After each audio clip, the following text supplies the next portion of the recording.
My name is Naz. This sport is ever evolving. There's always something to talk about when it comes to MMA. Now, in the news, we have so much different stuff flying at us. And one of the most polarizing figures in the sport, Tony Ferguson, came out and had an interview with Ariel Helwani. This interview is important in many different ways. Tony Ferguson being one of the most important fighters in the 155-pound division. Now, the 155-pound division being one of the most important divisions in the UFC. So as you can tell, this is very important news.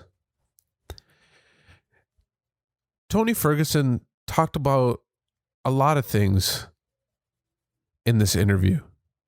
And whenever we get a Tony Ferguson interview, he always brings up many different kind of aspects or stuff that he brings up. And I really wanted to parse all of this out. So I thought I would crack the mic and really just dive deep into this interview and see what came out of it. Now, there was a couple points that were really important in this. I think one of the most important points that I got out of this was, first of all, just hearing Tony Ferguson, when it comes to just hearing him, because obviously we couldn't see him in the interview, he sounded very determined. He sounded like he was a man back on a mission. So, as you guys all remember, last time we saw Tony Ferguson in the octagon was against Justin Gaethje, who snapped his 12-fight winning streak. This was a big blow for Tony Ferguson. Tony Ferguson regarded as the person who needs to fight Khabib Nurmagomedov. And after losing that fight, I felt like people just fell off the Tony Ferguson bandwagon. I don't hear anybody chomping at the bit to have Tony Ferguson back in the octagon. Tony Ferguson brought this up a couple times. And he said that only the hardcores really want him back. And I would totally disagree with him. I think everybody wants to see him come back. But they just kind of forgot about him. So the reason why I brought up people not wanting him back was it's not actually they don't want him back. They just kind of forgot about him. This is the first time that we're hearing Tony Ferguson in an interview in a very long time. And this is very normal for Tony Ferguson. He comes in and out of the spotlight. He also brought this up in the interview, saying that I don't do Joe Rogan podcasts, and I believe I don't talk to Dana White. He's too busy working. Multiple times bringing up his gym or his academy, saying that he's going to bring reporters there. He's putting in a lot of work in that avenue. One of the more interesting things that he brought up, and Ariel Helwani asked him about fighting against Dustin Poirier or Michael Chandler. Now, when Tony Ferguson was tweeting about Dustin Poirier, he was holding him in high regard, saying that pay that man his money. I believe at one point he said, I'll pay him his money. But very cordial with Dustin Poirier. as cordial as you can get when you punch another man in the face. But he was very nice to Dustin Poirier. Now I feel like when Dustin Poirier's in negotiation with Conor McGregor, talking about fights that they're going to do, I feel like Tony Ferguson got left in the dust a little bit. And that sucks for him because he was very nice to Dustin Poirier. And this is with all due respect to Dustin, because he's got to do what he's got to do. And when a Conor McGregor fight falls on your table, what are you going to do? You're going to say no? Especially him being the one who beat you?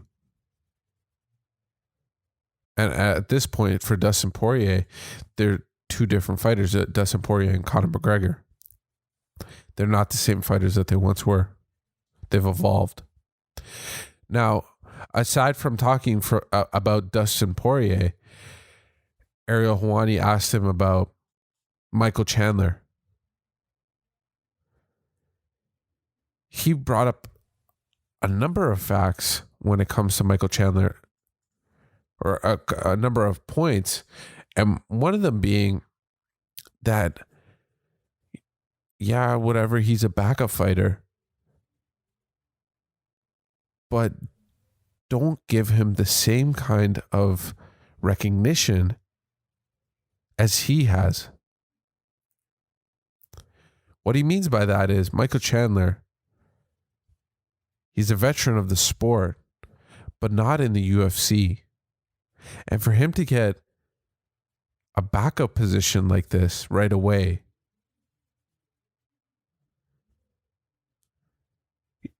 it's kind of putting him up there with the Tony Fergusons and with the Justin Gaethjes and the Khabibs. I feel like that kind of rubbed Tony Ferguson a little bit wrong. He just felt like he's put in all this work,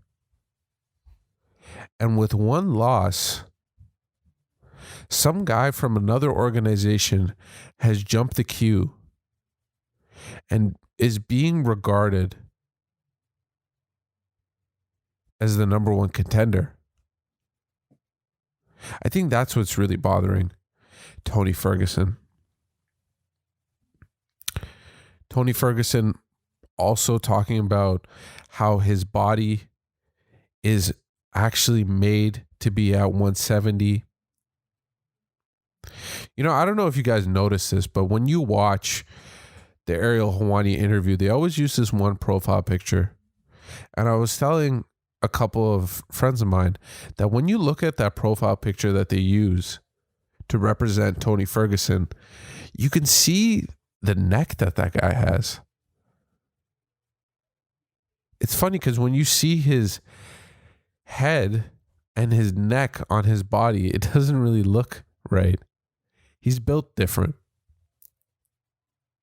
You can see just by that profile picture. It looks really weird because I've even seen it in comments that people are laughing at the fact that his profile picture actually looks like he's 200 pounds. But he's just built differently like that. And now when he brings up his natural weight class being 170, and if he can't get any fights at 155, then he's going to go to 170. I don't see that being an issue for him. His body just looks like it's made to hold a lot more weight. And maybe that's the trick. His body's made to take that weight, but he cuts down and he's able to get the full capabilities and get a lot more advantages at 155. But I really wouldn't say that Tony Ferguson is not a contender at 170. Some of his stats that you look at, are these volume strikes. He doesn't have that knockout ability, like that one punch kind of knockout ability, but he has that. He's learned to make cardio one of his main weapons. He's learned to hit people at an amazing clip. And now what I see when it comes to having that skill is that you can translate that to go to 170, because he's learned that, yes, I can hit you with the elbows, I can cut you up, I can do all this kind of stuff. But my main forte is to hit you until you break.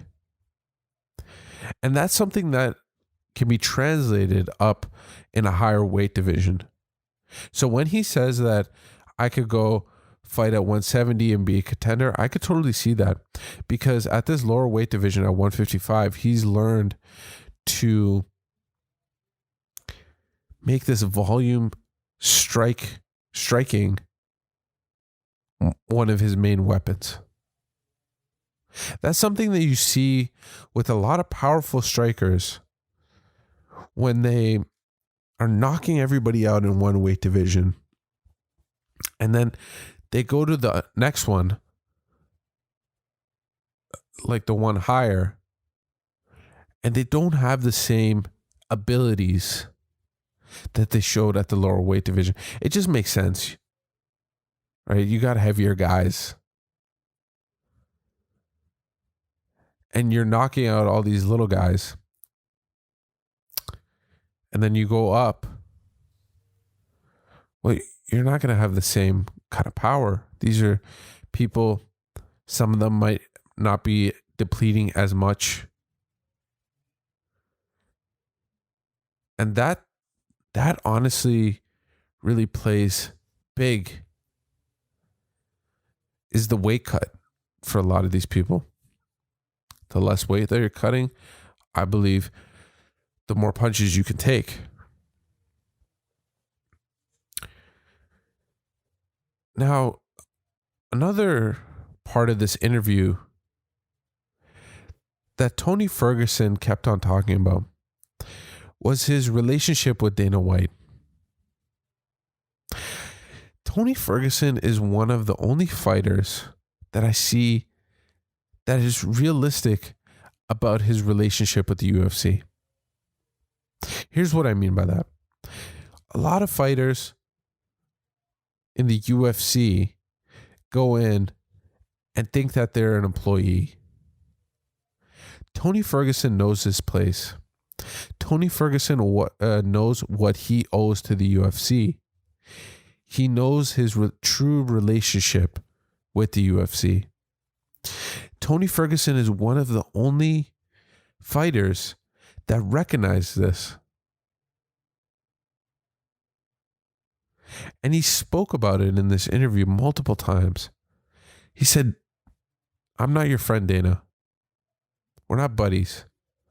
I fight for you and then I leave." This is a man that knows his spot.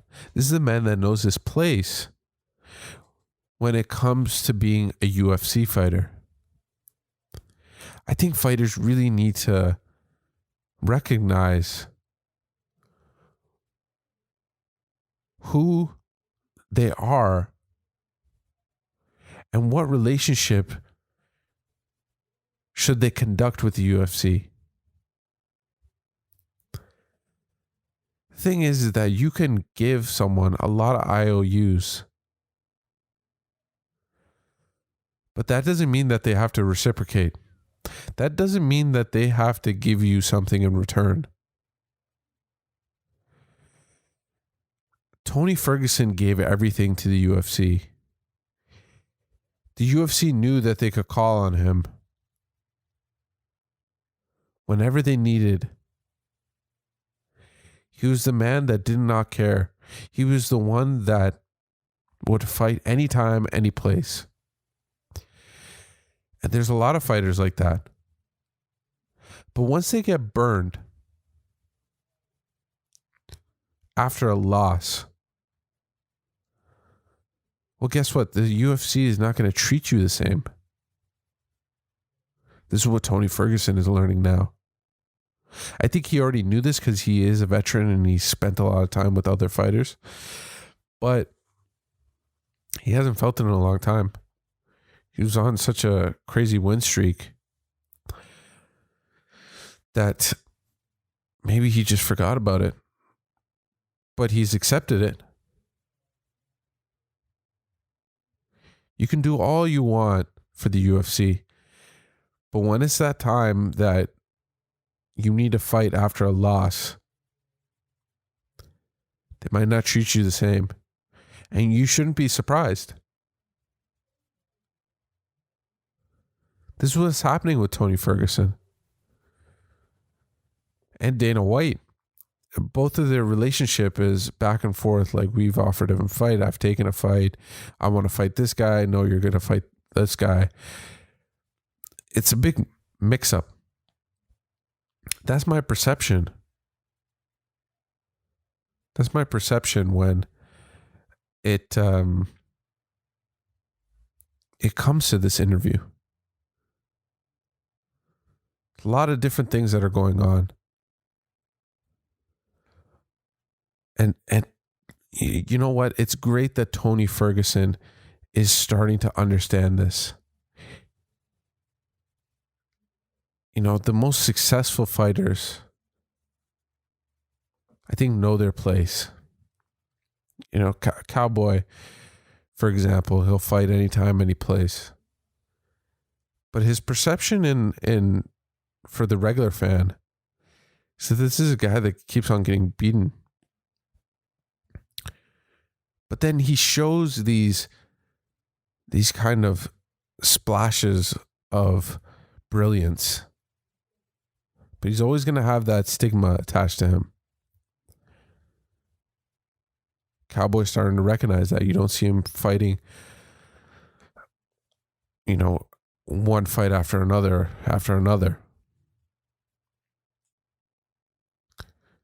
But Tony Ferguson, it's kind of sad actually to see that a guy that was so willing to fight is now kind of having to snap back at the UFC and say, no, I need a big fight. I need someone that will help my career. And he's having this back and forth conversation with the UFC, which kind of sucks for a guy that's done so much for the UFC. He's always been there. You know, I don't know the back and forth communication with Tony Ferguson and the UFC, but from what it looks like, he seems like the type of person that will always take a fight. He'll always be willing to step into that octagon. So I think this interview is really important. I think that, actually, let me talk about this. Tony Ferguson has a bunch of options. And this 155-pound division is one of those divisions that, man, you got to see what happens next. So we got to see what happens after the Khabib fight. Now, my assumption right now, and I hope that Tony Ferguson and Justin Gaethje both make it safely to the octagon and fight each other. Now, who does Tony fight? Well, it seems like Conor and Dustin are going to fight. Now, Dana White has said that contracts have gone out and one party has not signed. And there's been speculation that is the Conor McGregor camp. But let's say they fight. Well, I think that the Michael Chandler and Tony Ferguson fight is a great fight to make. Now, here's why. Because with making Michael Chandler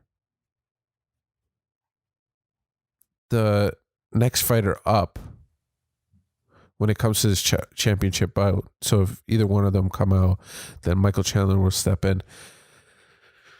By doing that, you're automatically making Michael Chandler the number 2 contender, number 1 contender. So Tony Ferguson could be the one that fights him for that number 1 spot. We could see Tony Ferguson fight Michael Chandler to see who fights the champion next. Now, here's why I think that this 155-pound division is so weird is that, let's say Conor doesn't fight Dustin. Let's say if he actually does do this Manny Pacquiao fight. And it is possible. Listen, a lot of people were saying that Conor wasn't going to fight Floyd Mayweather, but look what happened. So let's say Conor fights Manny. Well, then it's either Dustin or Michael Chandler. He's wanted to fight Dustin before, but I think that since he got burned by Dustin Poirier, that he'll really want this Michael Chandler fight instead. So there's a lot of stuff moving. We just got to see what happens next. We got to see who wins this upcoming fight, which is going to be a great fight. But this interview was really insightful, answered a lot of questions. It's great to see Tony Ferguson back in the limelight. So, because he does take these breaks and it's like, where is Tony Ferguson? So it's great to hear him. He's always fun. He's always a great interview. There's a lot of stuff that you got to parse out when it comes to a Tony Ferguson interview. But I love speculating. I love talking about this stuff. I really appreciate it. If you guys could like, subscribe, do all that stuff on the podcast networks or any network that it's on YouTube and whatnot, that'd be highly appreciated. Thank you for taking the time. I appreciate it. Like I said, thank you for taking the time out of your day. And this has been the Body Punch Podcast. My name is Naz. Bye.